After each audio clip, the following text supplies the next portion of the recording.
제가 지금 나와 있는 이곳이 인제의 깊은 산골입니다. 오늘이 3.1절인데요. 3.1절과 관련된 독립운동을 하신 분을 만나 뵈러 왔습니다. 바로 이분이신데요. 누군지 아시겠어요? 만해 한용운 선사입니다. 기미 독립선언서를 작성하신 분으로 굉장히 유명하시죠. 이분이 강원도와 깊은 관계가 있다고 하는데요. 어떤 관계가 있을까요? 지금부터 함께 알아보시죠.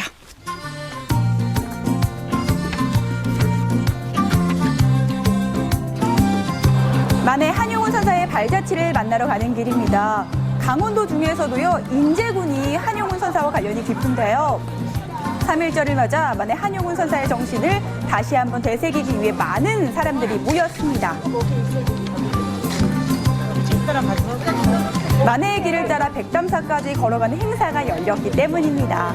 인제에서는 그 백담사의 만해 선생과 그리고 그 백담사의 이강령 의병대의 그 찬란한 투쟁을 갖다 기리기 위해서 만해의 길 따라 백담사를 걷다라는 주제를 가지고 전국 각지에서 모여서 걷기를 하게 됩니다.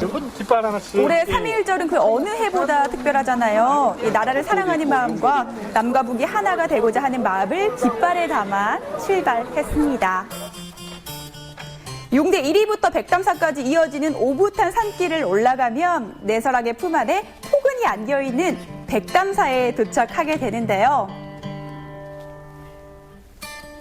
마음을 닦는 다리 수심교를 지나면 백담사를 만나게 됩니다. 신라시대에 자작물사가 지었는데요. 오래된 역사와 아름다운 자연뿐만 아니라 이곳이 유명해진 이유가 있습니다.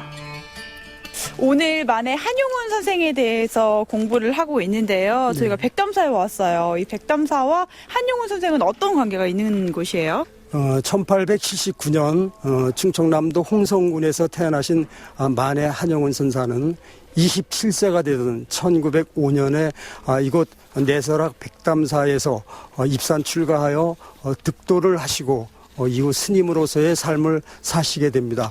이곳 백담사에서 우리 한국문학사의 불멸의 시집 님의 침묵을 집필하셨고 이후에 그 사상가로서 그리고 독립운동가로서의 삶을 사신 곳입니다. 충청남도 홍성군이 만해 선사가 태어난 육신의 고향이라고 한다면 이곳 내설악 백담사는 사상의 고향, 문학의 본향이라고 할 수 있습니다. 만해 한용운 선사가 출가해 승려의 길을 걸었던 백담사. 여전히 이곳에는 만해의 정신이 살아있는데요. 지금까지도 많은 사람들이 찾아오고 있습니다. 여기가 이제 만해 기념관입니다. 만해 한용운 선사는 이제 시인, 승려이면서 독립운동가이자 시인이었던 만해 한용운. 승려로서 출가와 수행을 했던 흔적과 독립운동가로서 3.1운동과 옥중투쟁, 계몽활동을 했던 기록, 시인으로서 문학활동과 신간의 활동을 했던 만해 일생을 정리해놓은 곳입니다. 백담사에서 님의 침묵을 집필을 하셨잖아요. 네. 근데 굉장히 넓은 의미를 좀 가지고 있을 것 같아요. 뭐 독립운동가로서 그리고 작가로서 어떤 의미를 좀 저희가 볼 수 있을까요? 님의 침묵 전편에 등장하고 있는 님의 이미지는 조국일 수도 있고 또는 사랑하는 님 혹은 불타일 수도 있습니다. 이와 같이 그 만해 한용운의 님은 여러 가지 다양한 의미를 내포하고 있습니다. 불교의 대주가에 힘쓴 종교인으로 그가 구현하고 싶었던 불교 정신이 깃들어 있는 곳입니다. 세월이 흘러도 시들지 않는 만해 문학의 그윽한 향기도 느낄 수 있는 백담사였는데요.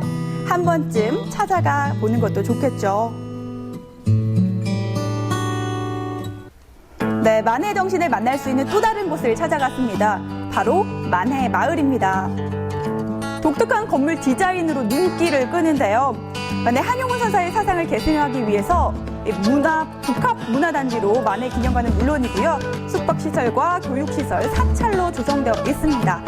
특히 독립운동가로 활동했던 만해 한용운 선생님의 일대를 좀 만나볼 수가 있습니다. 기미 독립 선언서가 있습니다. 이 기미 독립 선언서는 육당 최남선 선생께서 작성을 하였습니다. 여기에다가 만해 한용운 선사는 최후의 일인 최후의 일가까지 조국 광복을 위해서 투쟁할 것을 그러한 내용을 담은 공약 3장을 첨가를 하게 됩니다. 한국의 독립을 세계 만방에 알리기 위해 작성된 선언서. 민족대표 33명의 이름으로 발표되는데요. 일제의 고된 핍박과 고문으로 독립정신을 끝까지 이어가기란 쉽지 않았습니다.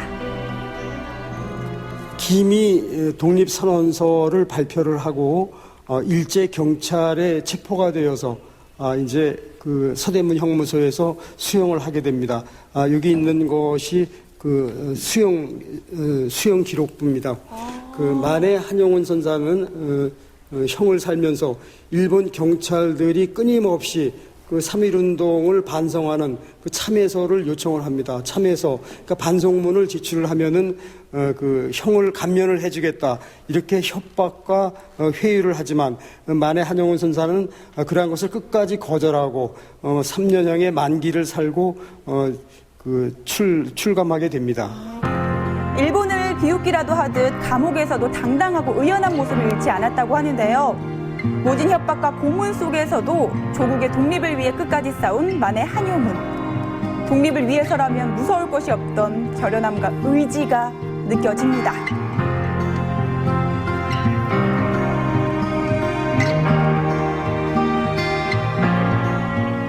말년에 서울 성북동에 시무장이라고 하는 숙소를 짓고 거처를 하시게 됩니다. 만해 선사께서는 이 시무장을 지을 때 서울의 남산에 있는 조선총독부를 마주보기 싫다고 해서 북쪽을 바라보고 북향집을 지으신 것으로 유명합니다. 그리고 만해 한용운 선사께서는 그 시무장에서 거처를 하시면서 일제가 주는 일체의 식량 배급을 거절을 하십니다. 그리고 우리 민중들은 헐벗고 굶주리며 도탄에 빠져 있는데 내가 어찌 등 따뜻하게 잠을 잘 수 있겠느냐, 그렇게 말씀하시면서 온돌에 불을 넣지 않으시고 평생을 냉골에 사시다가 1944년 해방을 1년 남짓 남겨놓고 영양실조로 돌아가시게 됩니다. 민족의 선각자 만해 한용운. 승려로서 독립운동가로서 시인으로서 우리에게 많은 것을 남겼습니다. 그의 육신은 이제 없지만 그의 문학과 사상은 대한민국 독립의 고귀한 희생정신이 돼 영원히 기억될 것입니다.